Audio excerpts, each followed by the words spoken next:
Marcus Webb was 38 years old when his fiancée sat him down 3 months before their wedding and slid a prenuptial agreement across the kitchen table. She told him her grandmother had just died, leaving her $5.2 million, and she needed to protect it. Marcus was a freelance tech consultant. He drove a 10-year-old Honda, lived in a modest apartment, earned about $150,000 a year. The prenup was devastatingly one-sided, her assets completely protected, but his future earnings would become marital property, an infidelity clause that would financially destroy him if he ever strayed. She squeezed his hand, called it just a formality to protect my grandmother's legacy. Marcus read every page. Then he signed without argument. What Vanessa didn't know was that Marcus had sold his software company 5 years earlier for $300 million. His wealth was hidden in trusts and corporate structures she would never find. As he watched her smile with satisfaction, Marcus made a decision. He would let her believe she'd won. He would play the role she'd written for him, and when she revealed what she was really after, he would show her the cost of underestimating a quiet man. Before we jump into the story, comment where in the world you are watching from and subscribe, because tomorrow's story is one you need to hear. Marcus Webb leaned back in his worn office chair, the glow of his laptop screen illuminating his face in the dim evening light of his modest one-bedroom apartment. A spreadsheet displayed his latest portfolio update, $340 million, up from the original $300 million he'd earned selling his AI security company 5 years ago.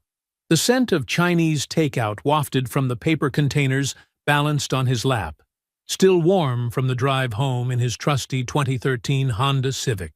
He glanced around his deliberately unremarkable apartment. Basic IKEA furniture, a few family photos, and a small TV mounted on the wall.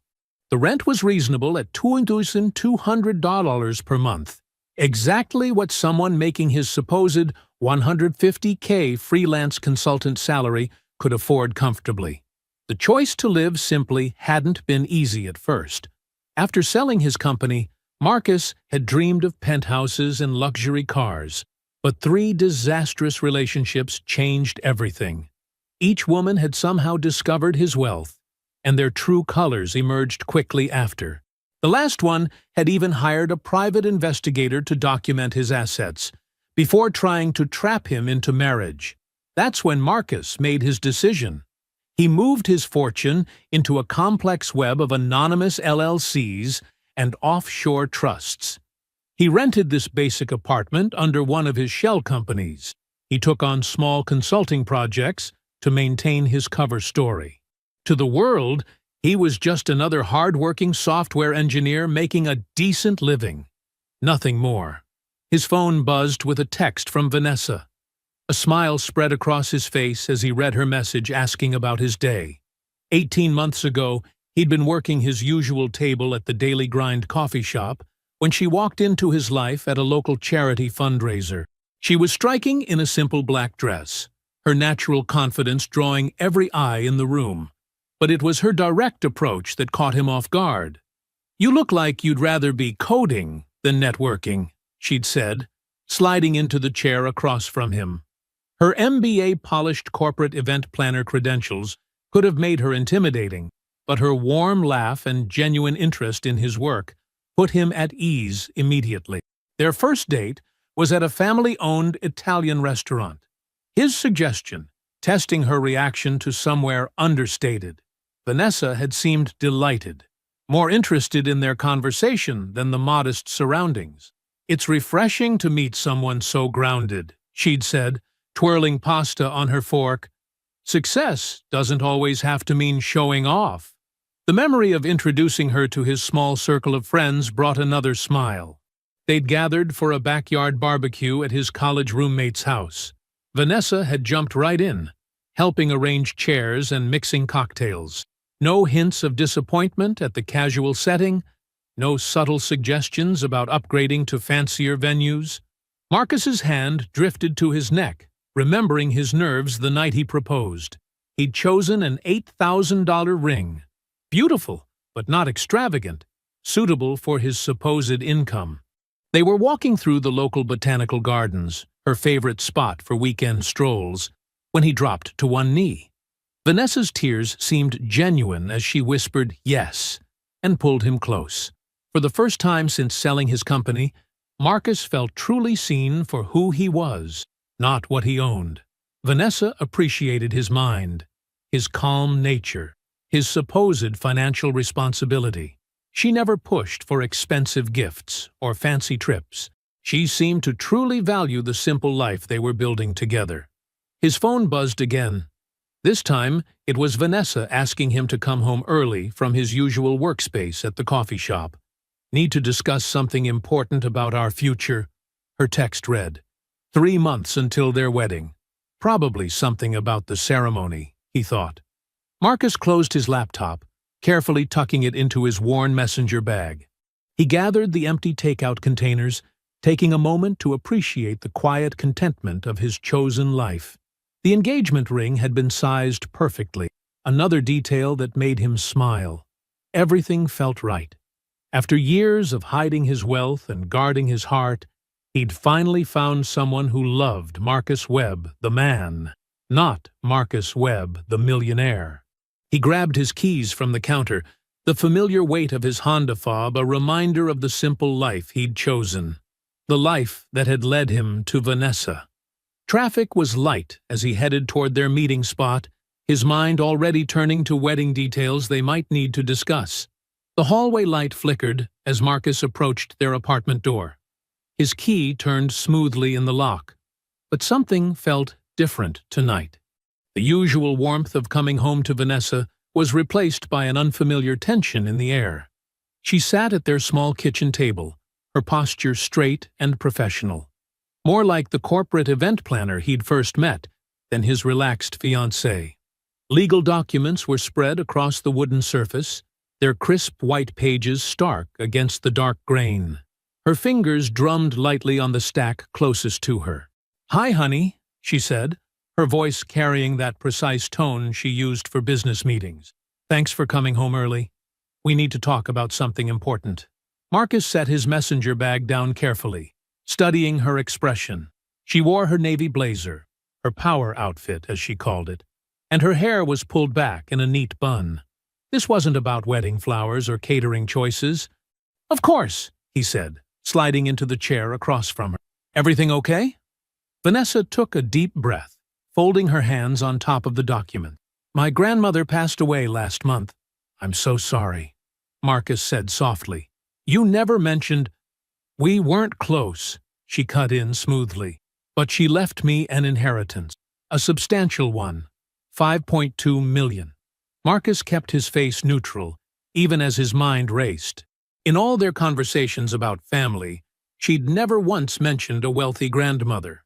"The thing is," she continued, sliding one of the documents toward him, "my family attorney is insisting I protect this inheritance with a prenup. It's just a formality, really. But given the amount involved, he says it would be irresponsible not to have one." Marcus picked up the document, scanning its contents while maintaining his carefully constructed persona of the modestly successful consultant. Inside, his analytical mind was already noting red flags. The prenup was masterfully crafted to protect her completely while leaving him exposed. Her inheritance would remain entirely separate property, including any appreciation or reinvestment gains. Any property purchased with her funds would be solely hers. Meanwhile, his future earnings during marriage would be considered marital property, subject to equal division. The infidelity clause was particularly telling. If he cheated, he'd owe her substantial penalties, but her potential infidelity warranted barely a mention. A sunset clause would only activate after 15 years of marriage. "I know it seems very legal and formal," Vanessa said, reaching across to squeeze his hand. Her engagement ring caught the light. "But you understand, right? My grandmother worked her whole life to build this wealth. I have to protect her legacy." Marcus looked up from the document, meeting her eyes. Where he usually saw warmth and connection, he noticed something else tonight. A calculating edge, quickly masked by an encouraging smile. "Of course I understand," he said, his voice steady. "It makes perfect sense to protect such a significant inheritance." Relief flooded her face. Too quickly, he thought. "I knew you'd get it." "You're always so practical about these things. I should probably have my lawyer look it over," Marcus said, maintaining his role perfectly. "Nothing fancy, just the guy who helps with my consulting contracts. Would that be okay?" "Absolutely," Vanessa beamed. "Take all the time you need." "Well, within reason. We should have this signed before the wedding." 3 days later, Marcus's budget lawyer, actually an associate from his regular firm, carefully instructed to play the part, suggested one addition: a requirement for full financial disclosure from both parties within 90 days of marriage. "Just to protect you two," the lawyer explained in their deliberately modest meeting room. "Make sure everything's on the table." When Marcus proposed this addition to Vanessa, she agreed immediately. "Of course, I want everything to be completely transparent between us." The prenup was signed that afternoon in her lawyer's office. Marcus maintained his persona flawlessly, playing the role of the appreciative fiancé who understood the need to protect family wealth. Vanessa seemed almost giddy afterward, suggesting they celebrate at their usual neighborhood bistro. That night, lying in bed beside her sleeping form, Marcus felt the first real crack in his trust. The way she'd presented the prenup, her sudden revelation of wealth she'd never mentioned, the calculated one-sidedness of the agreement, it all felt orchestrated. But he pushed these thoughts away, attributing them to pre-wedding jitters. Morning came too quickly. Marcus told Vanessa he had an early client meeting, kissing her goodbye as she sleepily waved from their bed. Instead, he found himself parked outside a nondescript office building, staring at the discreet lettering on the door. Clayton Investigative Services. The prenup sat on his passenger seat, its pages now dog-eared from his repeated reading. His hand rested on the car door handle as he weighed his choices: trust the woman he loved, or follow his instincts and investigate. The leather chair creaked as Marcus settled into it, facing Clayton Davidson, a former FBI agent turned private investigator. The office was deliberately understated. No certificates on the walls, just a simple desk and a few filing cabinets. It matched Clayton's appearance: gray suit, unremarkable tie, watchful eyes that missed nothing. "I need a comprehensive background check," Marcus said, placing Vanessa's information on the desk. "Everything: financial history, past relationships, employment records, property holdings. Leave no stone unturned." Clayton picked up the paper, scanning it efficiently. "Fiancé?" "Yes." Marcus's fingers tapped against his knee. "I need peace of mind before the wedding. Complete confidentiality is essential." "Always is." Clayton input something into his computer. 2 weeks. Thorough sweep, deep dive on financials, full relationship history. 10,000. Marcus nodded, sliding an envelope across the desk.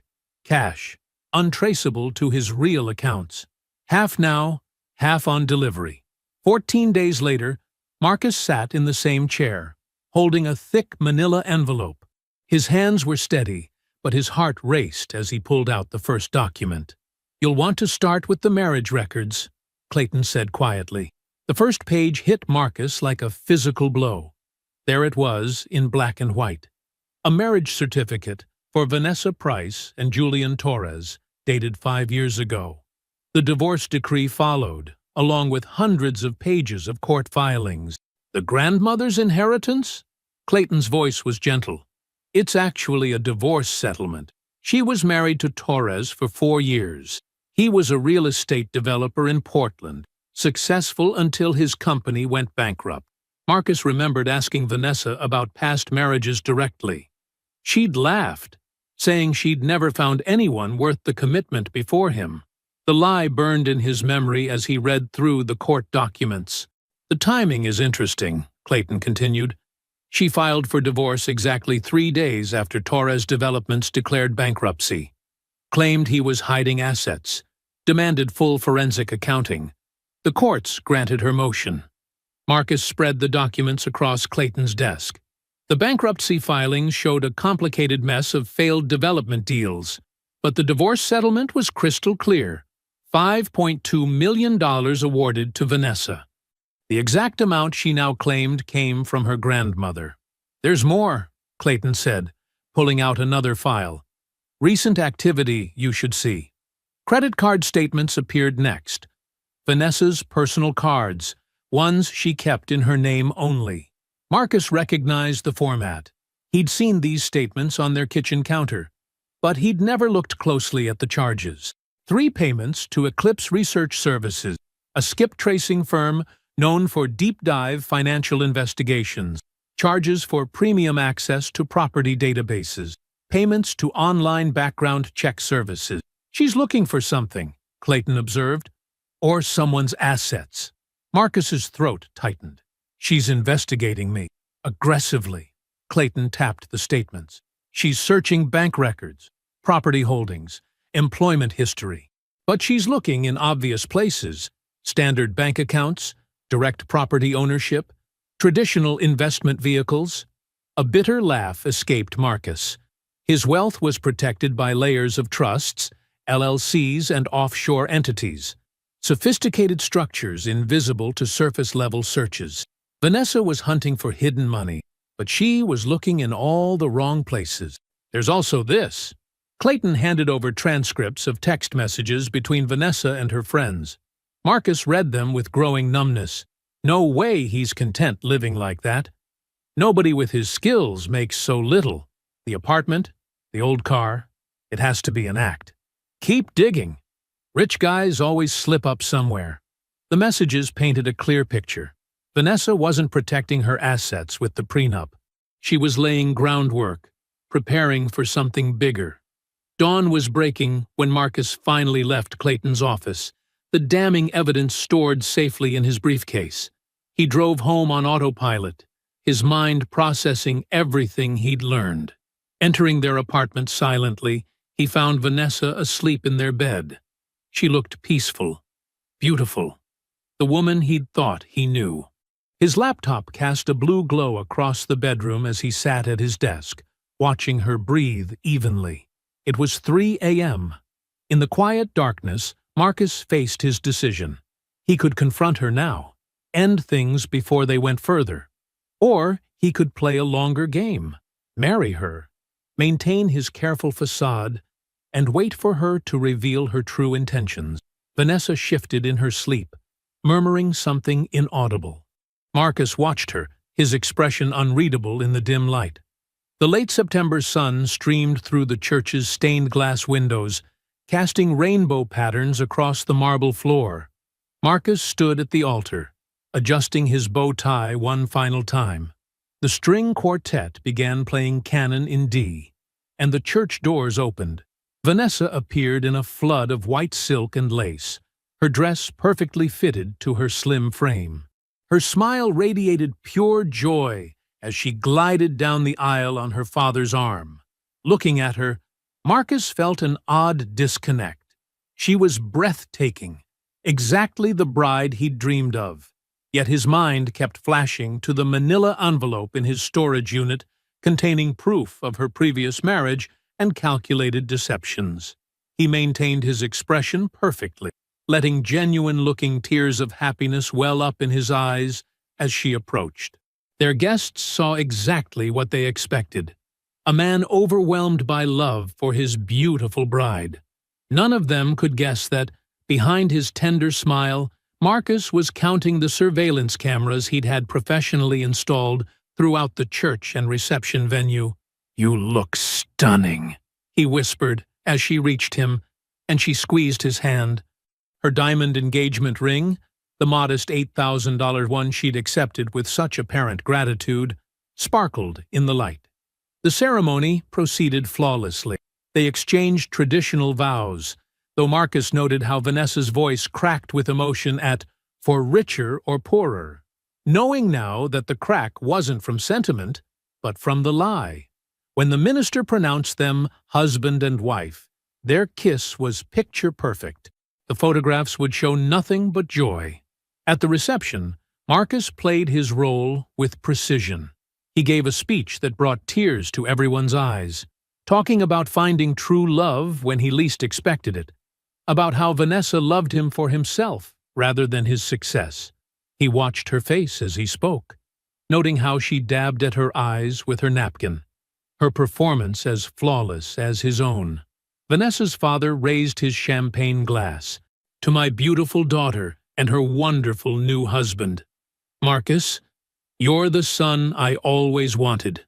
Your humility and work ethic remind me of myself when I was starting out." Marcus smiled warmly, clinking glasses while mentally reviewing the financial disclosure documents he'd filed last week. Everything was technically true. His modest savings account, the freelance consulting income, his aging Honda. The careful legal structures hiding his real wealth remained invisible, just as they were designed to be. The honeymoon in Maui seemed idyllic on the surface. Vanessa insisted on separate room charges for tax purposes, meticulously splitting every expense. Marcus noticed how she tensed when he suggested a helicopter tour, relaxing only when he mentioned he'd been saving specifically for this trip. Back home, they settled into married life. Marcus documented everything with methodical precision. Their shared spreadsheet for household expenses showed Vanessa's insistence that he pay 60% of all costs. "It's just fair," she'd said, her tone reasonable. "You're the man of the house." This from a woman who claimed to have 50 times his assets. At dinner parties with their friends, Marcus caught every subtle dig. "Marcus is so dedicated to his freelance work," Vanessa would say, her tone just slightly patronizing. "I keep telling him there's nothing wrong with wanting a stable corporate job." He took on small consulting projects he didn't need, making sure to leave contracts visible on his desk. When she accidentally saw a $3,000 payment, she made a point of praising his hustle. "Every little bit helps, honey." House hunting became another exercise in manipulation. Marcus suggested looking at modest 3-bedroom homes in good neighborhoods. Vanessa shut down each option with careful reasoning. "We need to be practical," she'd say, gesturing around their rented apartment. "This is fine until your career stabilizes. I'd rather wait than stretch ourselves too thin." Marcus noted how she never mentioned using any of her supposed inheritance for a down payment. 6 months into their marriage, Marcus's phone buzzed with an alert he'd been expecting. His sophisticated security monitoring system, installed long before meeting Vanessa, detected unauthorized access to his cloud backup. Someone was downloading his text messages and contacts. The IP address traced back to their home network. The device signature matched Vanessa's laptop. Marcus added the digital logs to his growing file of evidence, his expression never changing as he kissed his wife goodbye that morning. "Have a productive day, honey," Vanessa called after him, her voice sweet and encouraging. "Maybe land another big client." "I'll do my best," Marcus replied, his smile perfect, his tone warm. He started his old Honda, mentally reviewing the latest addition to his documentation. The game continued, and he was playing it flawlessly. Marcus sat in his parked Honda outside the PI's office, his laptop open to the security logs showing Vanessa's breach of his cloud backup. He'd expected this, had practically designed the system to be discovered, but seeing the proof still made his stomach tighten. Taking a deep breath, he grabbed his folder and headed inside. Jerry, the PI who'd done the initial background check on Vanessa, looked up from his desk. His office remained exactly as Marcus remembered, cramped, with filing cabinets lining the walls and a desk buried under papers and surveillance equipment. "Back so soon?" Jerry asked, clearing space for Marcus to sit. Marcus placed his laptop on the desk, showing Jerry the security logs. "She's digging deeper than the skip trace. I need eyes on her, particularly any patterns, meetings, anything unusual. Full surveillance package." Jerry whistled low. That's not cheap. We're talking multiple operatives, photo documentation, detailed logs.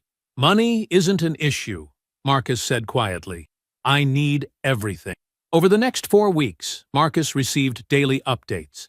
At first, they seemed routine. Vanessa's regular schedule of client meetings, gym sessions, lunch with friends. But by week 2, patterns emerged. Every Tuesday and Thursday, Vanessa had late client meetings at the Westbrook Hotel. She'd arrive at 2 p.m. and leave around 4 p.m. Another car would arrive 15 minutes before her and leave 15 minutes after.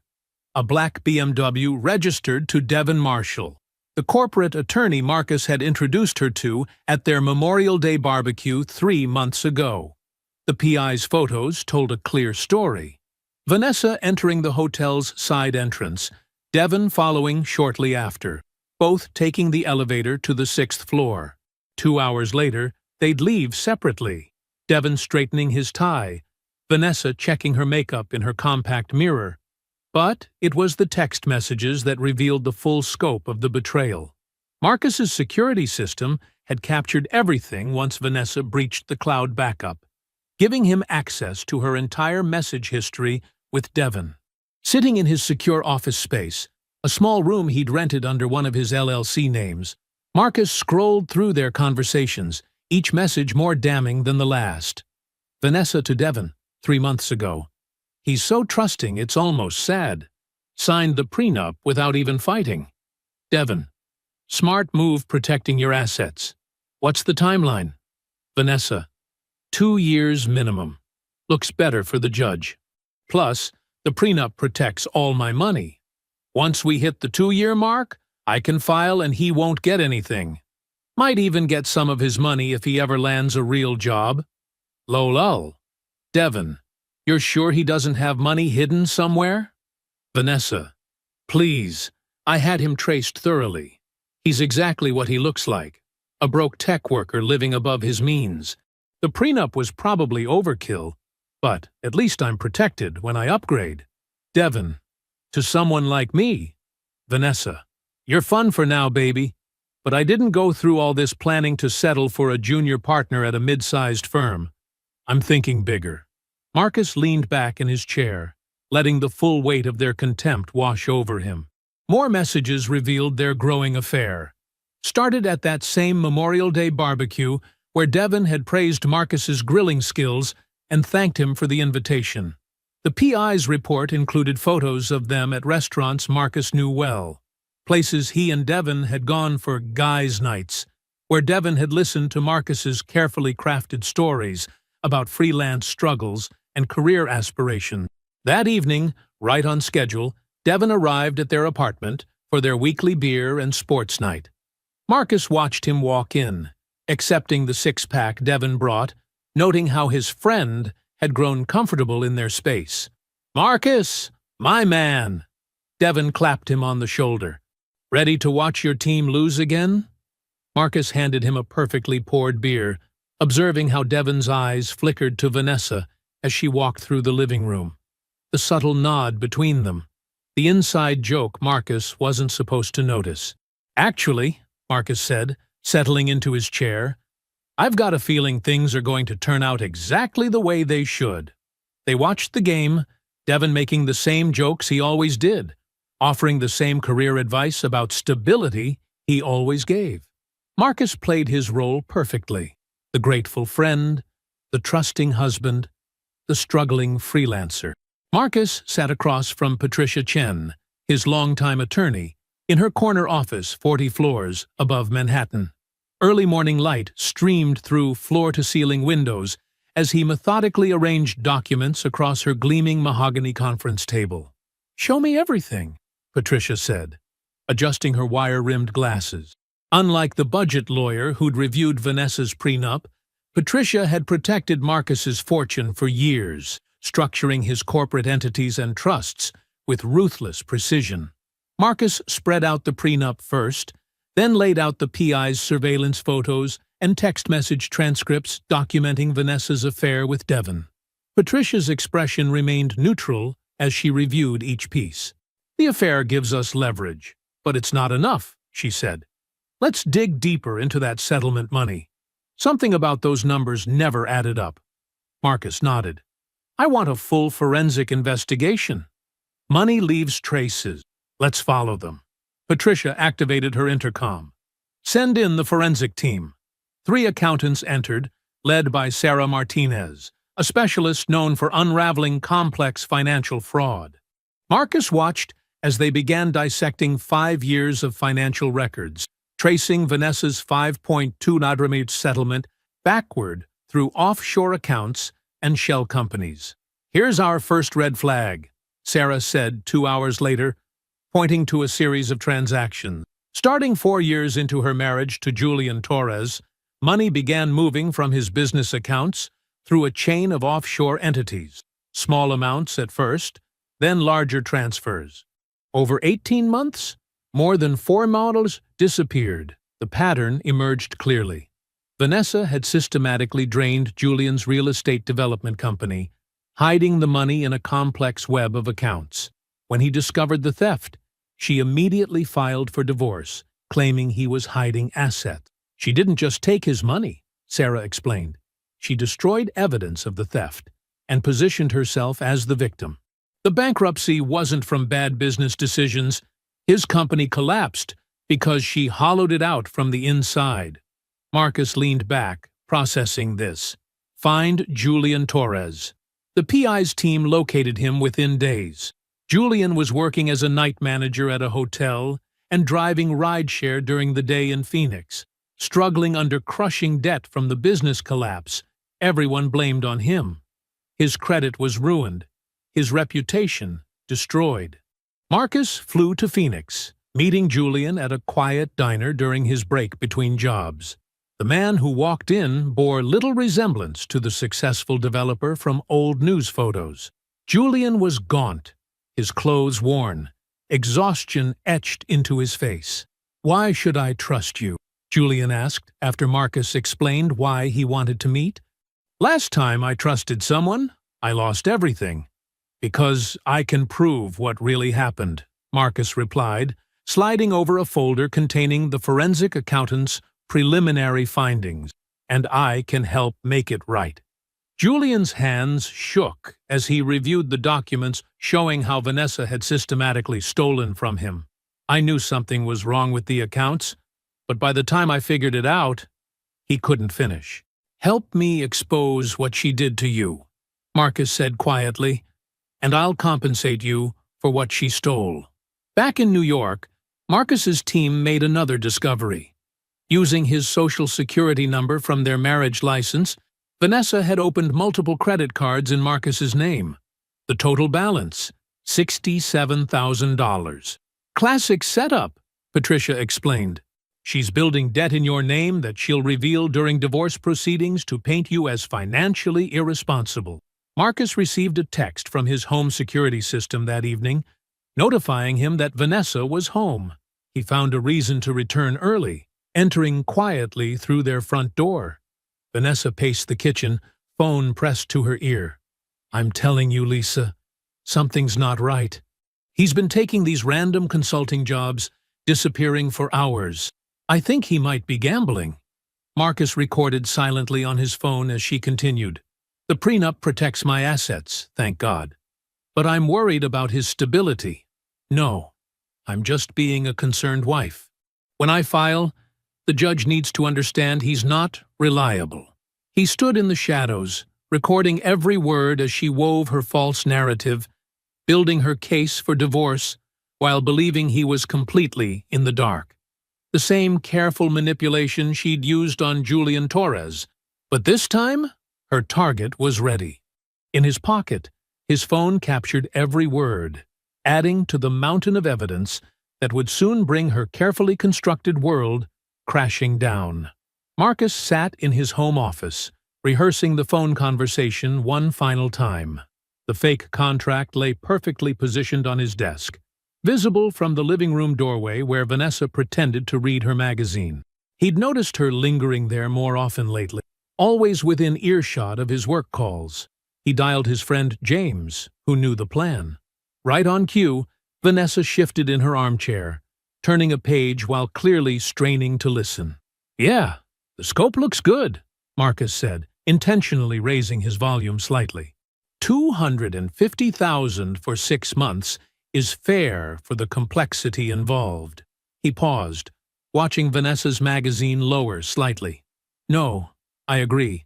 This could be exactly what I've been waiting for. A project this size could lead to more high-end contracts." From his peripheral vision, he saw Vanessa set her magazine down entirely, no longer pretending. Her eyes had that sharp, focused look he'd come to recognize, the same expression she'd worn when discussing her grandmother's inheritance. "Send over the final contract tomorrow," Marcus continued. "My lawyer can review it, but honestly, this looks like a game changer." He ended the call, waiting for Vanessa's inevitable approach. 3, 2, 1. "Baby?" Vanessa appeared in his doorway, her voice honey-sweet. "Everything okay?" I couldn't help overhearing. Marcus swiveled his chair, maintaining his excited but humble expression. "Remember that tech company I mentioned? They want me to lead their security overhaul. 6 months, 250 total." He handed her the meticulously crafted fake contract. Vanessa's eyes scanned the document, lingering on the payment terms. Marcus watched the subtle shifts in her expression, the slight widening of her eyes, the quick calculation behind them, the practiced transformation into supportive wife mode. "This is amazing!" She wrapped her arms around his neck, pressing against him. "We should celebrate tonight. I'll cook your favorite dinner." That evening, Vanessa wore the red dress she saved for special occasions. She'd opened an expensive wine, prepared an elaborate meal, and touched him constantly throughout dinner. Her laugh came easier, her compliments flowed freely, and her eyes never left him. "Maybe it's time we think bigger," she suggested over dessert. "With this new contract, we could look at better neighborhoods, something more suitable for our future." Marcus noticed she'd said "we," despite her usual insistence on separate finances. "I thought you wanted to stay modest until my career stabilized. Things are different now." Her hand covered his. "You're different. More established." The predatory gleam in her eyes belied her warm smile. Over the next 2 weeks, Vanessa's transformation intensified. She initiated sex more frequently, cooked his favorite meals unprompted, and left sweet notes in his laptop bag. She started accidentally leaving real estate listings around the apartment, all in price ranges that would stretch his supposed freelancer's budget. Devon began dropping by more often, always with a calculated reason. "Just returning that book you lent me." Or, "Was in the neighborhood. Thought we could grab a beer." Each time, Marcus caught the knowing looks between them, the subtle signals when they thought he wasn't watching. "We should have Devon over this weekend," Vanessa suggested one evening. "He's been such a good friend to us." Marcus nodded enthusiastically. "Better idea. I'm planning a guy's weekend next month. I should invite him." He watched Vanessa's quick smile, knowing she was already calculating how to use that time. Meanwhile, Marcus noticed documents disappearing from their home office. Bank statements, tax returns, employment contracts. Vanessa was building her case methodically, squirreling away anything that might help her later. He let her take them, knowing his real records were secured with Patricia. Every few days, Marcus carefully fed her new details about the fake contract. He mentioned client calls in passing, dropped subtle hints about project milestones, always watching her mental calculator running behind her attentive smile. "I've been thinking," Vanessa said one morning, voice carefully casual, "with your career taking off, maybe we should review our prenup. Make sure you're protected too." Marcus feigned surprise. "Protected? From what?" "Oh, you know, just being thorough." She kissed his cheek. "We should be equal partners in this marriage." The court papers arrived on a Tuesday. A motion to modify their prenuptial agreement based on substantial change in financial circumstances. Marcus read through Vanessa's filing, Noting how she'd crafted her argument around his supposedly improving financial position and her desire for mutual protection. He sat at their kitchen table, the legal documents spread before him, allowing himself a small smile. Every move she thought she was making secretly had been choreographed months in advance. She believed she was springing a trap, never suspecting she was walking into one. Marcus arranged the chairs in his living room with deliberate precision. Patricia Chen, his real attorney, sat poised with a leather briefcase full of documents. The forensic accountant, Mr. Reynolds, organized spreadsheets and bank records on the coffee table. Julian Torres perched nervously on the edge of his seat, his hands clasped tightly together. The process server waited quietly by the window. Marcus checked his phone, 6:47 p.m. He knew Vanessa was with Devon at their usual hotel, the Westbrook. His surveillance team had confirmed it an hour ago. He typed out the text. "Come home now. We need to talk about finances." 3 dots appeared immediately. Then, "In a meeting." "Can it wait?" "No," Marcus replied. "Now." While they waited, Patricia reviewed key documents one final time.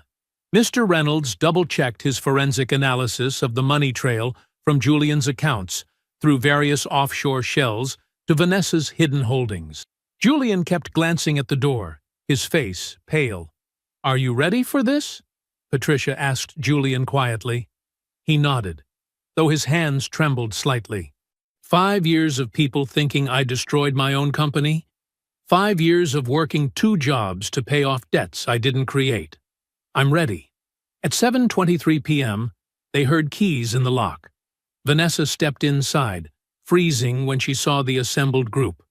Her hair was slightly disheveled, lipstick freshly reapplied.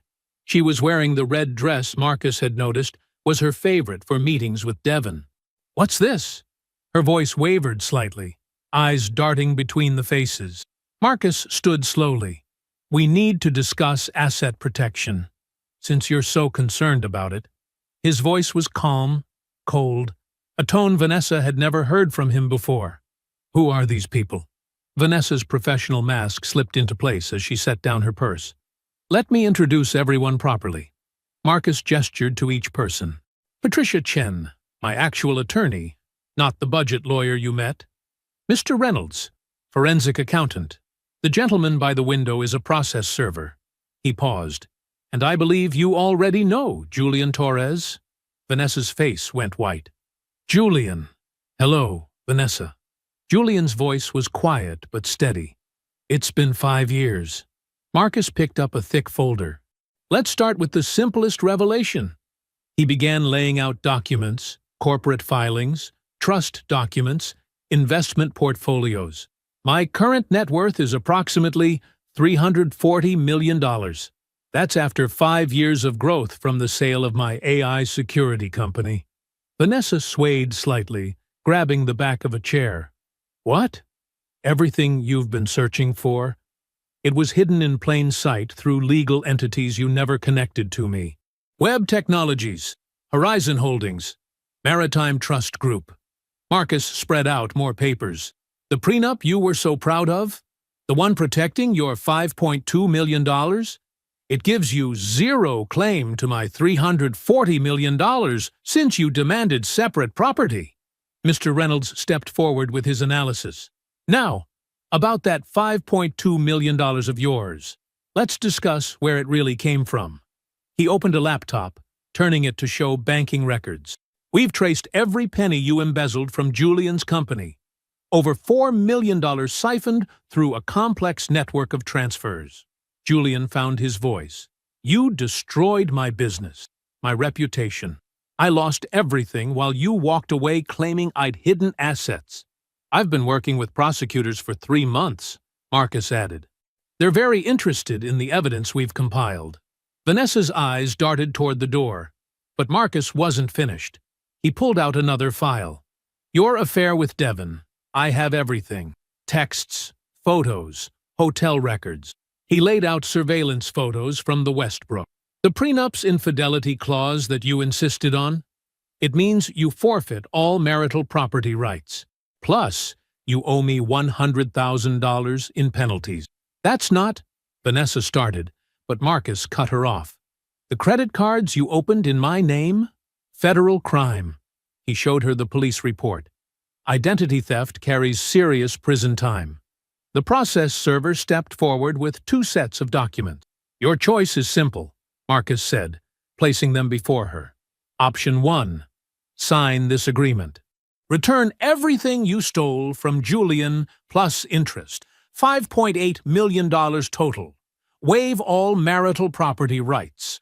Admit in writing to the embezzlement and affair.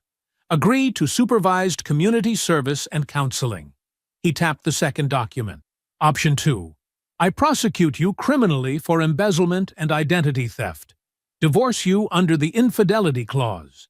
Sue you civilly for fraud and emotional distress. You lose everything, including your freedom. Vanessa stared at the papers, her carefully constructed world crumbling around her. I need time to think. Until morning, Marcus said flatly. Choose wisely.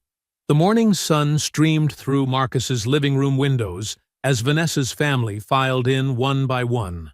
Her mother, Barbara's usually perfect makeup, couldn't hide her worried frown. Her father, Richard's jaw was set tight, his business suit crisp, but his posture tense. Sarah, Vanessa's younger sister, kept glancing between her sister and Marcus, confusion clear on her face. Marcus had arranged chairs in a semicircle facing his laptop, which was connected to a large TV screen. Vanessa sat apart from her family, her designer dress wrinkled from sleeping in it, her eyes red-rimmed from a sleepless night. Thank you for coming, Marcus began, his voice steady and professional. What I'm about to show you will be difficult to hear, but you deserve the truth about who your daughter really is. He started his presentation with the prenup discussion. Vanessa told me her grandmother died, leaving her $5.2 million. Barbara's hand flew to her mouth. Her own mother was very much alive in Florida. The truth is, that money came from here. Marcus pulled up the divorce records from Julian Torres. Who is Julian Torres? Richard asked, his deep voice wavering slightly.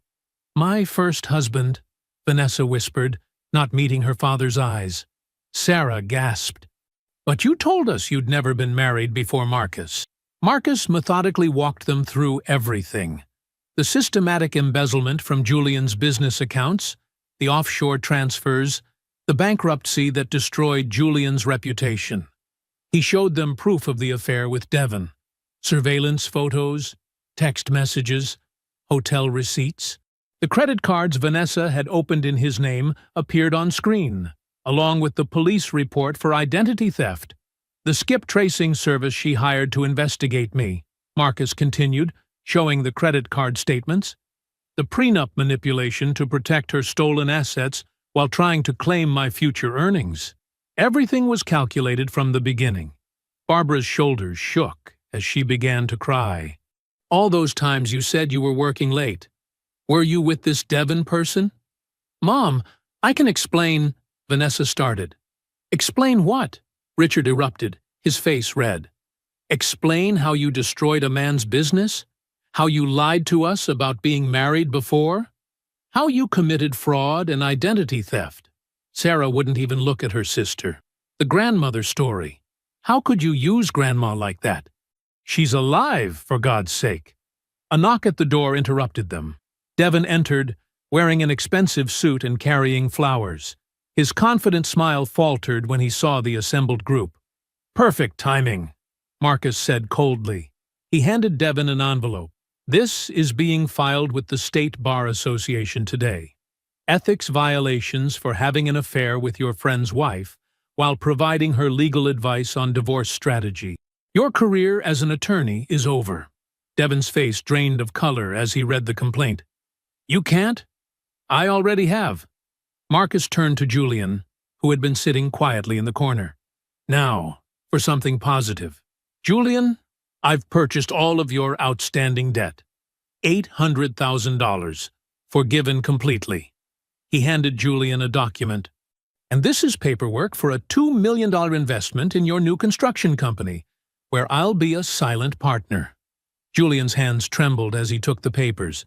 Tears streamed down his face. 5 years. 5 years of working 2 jobs. Barely surviving. "Thank you. Thank you." Vanessa sat perfectly still, her designer purse clutched in white-knuckled hands, watching her carefully constructed world disintegrate. Her family wouldn't meet her eyes. Devon was already backing toward the door, his own survival instinct kicking in. Marcus placed the agreement in front of her again. "Sign now, or I file criminal charges within the hour." "You played me perfectly," Vanessa whispered, reaching for the pen. "All this time." "You confused humility with weakness," Marcus said quietly. "That was your fatal mistake." Her signature was shaky but legible. As soon as she finished, Marcus's attorney sent notifications freezing all her accounts pending the $5.8 million transfer to Julian. "Pack your things," Marcus instructed.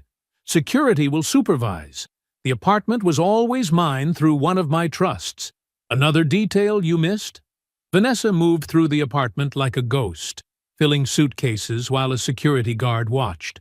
Her mother had stopped crying, now sitting in stony silence.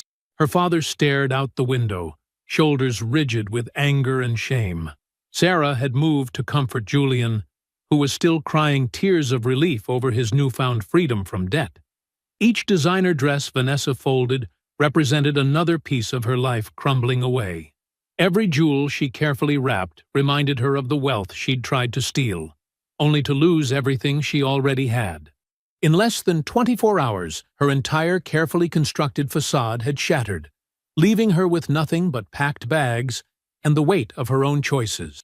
3 years later, Marcus adjusted his bow tie in the ornate mirror of the Grand Meridian Hotel's ballroom foyer. His wife, Diana, radiant in a midnight blue gown that elegantly draped over her 6-month baby bump, reached up to perfect the adjustment. "Still not used to these fancy events?" she teased, her eyes sparkling with warmth. "I prefer coding in sweatpants," Marcus replied with a smile, placing his hand over hers. "But this one matters." The ballroom buzzed with energy, as hundreds of wealthy donors gathered for the first annual gala benefiting the Second Chance Foundation. Julian Torres's new nonprofit supporting divorced men, financially devastated by fraud. Crystal chandeliers cast a warm glow over tables adorned with white roses and silver settings.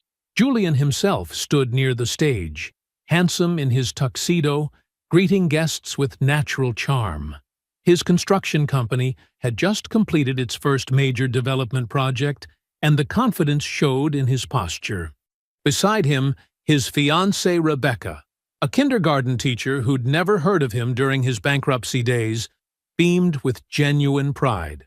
"Hard to believe that's the same man from 3 years ago," Diana murmured, remembering the broken person Marcus had described from that confrontation day. "Success is the best revenge," Marcus replied, "though I prefer to call it justice." The divorce from Vanessa had been quietly efficient. She'd had no resources to fight, no legal ground to stand on, no sympathy from anyone once the truth emerged. Her event planning business imploded when former clients learned of her fraud. Devon's disbarment was equally swift, the Bar Association particularly harsh on attorneys who betrayed both professional and personal ethics. Marcus's life had continued almost unchanged. His careful separation of public and private personas meant few people even connected him to the scandal. Those who knew the truth admired how he'd handled it. Diana squeezed his hand. They'd met at a tech conference 6 months after his divorce, where she'd recognized him immediately as the founder of his AI security company. Their courtship was refreshingly honest from the start. She had her own successful software company, and no interest in his wealth beyond the shared excitement of building something meaningful together. "Mr. Webb," a reporter from the Business Journal approached, notebook in hand. "This is quite an event. What inspired your foundation's focus on helping fraud victims rebuild their lives?" Marcus considered his answer carefully. "I believe in helping people who've been underestimated and betrayed," he said finally. Sometimes the quietest people have the most power. Some people learn that lesson too late. Diana leaned into his arm as the string quartet began playing their first dance song from their wedding. "Shall we?" They moved onto the dance floor, other couples joining them. Julian and Rebecca danced nearby, lost in each other's eyes. Marcus caught glimpses of other success stories from the foundation, men who'd rebuilt their lives with legal support and business mentoring, now returning as donors themselves. Across town, in a cramped studio apartment above a laundromat, Vanessa Price sat on her narrow bed, still in her retail store uniform. Her cracked phone screen showed Marcus's latest social media updates. Photos from charity galas, ribbon cuttings for new tech centers, business magazine covers celebrating his innovation and philanthropy. She zoomed in on a recent photo of him with Diana at a hospital wing dedication, his hand resting protectively on her pregnant belly, both of them radiating contentment. The life she could have had, if she'd chosen differently, burned in her throat. Her family barely spoke to her now. 3 years of working retail hadn't made a dent in her legal debts. Her attempts to restart her event planning business failed when background checks revealed her history. Back at the gala, Marcus and Diana swayed to the music, her head resting comfortably on his shoulder. The room sparkled around them, success, love, and vindication wrapped in crystal and candlelight. Julian raised his champagne glass in their direction, his smile genuine and grateful. "Thank you," Diana whispered. "For what?" "For waiting. For not letting the betrayals make you bitter. For building something beautiful out of pain." Marcus kissed her temple softly, thinking of the daughter they'd welcome in 3 months. "Some things are worth waiting for," he said. "Some lessons change everything." The music swelled as more couples joined them on the dance floor, the night filled with possibility and second chances. Through the ballroom's towering windows, the city lights twinkled like stars, while somewhere in those streets, Vanessa stared at her phone's fading battery, finally understanding the magnitude of what she'd thrown away. I hope you enjoyed that one. Be sure to like the video and subscribe so you don't miss the next story. I've picked out 2 more for you that I think you'll really like.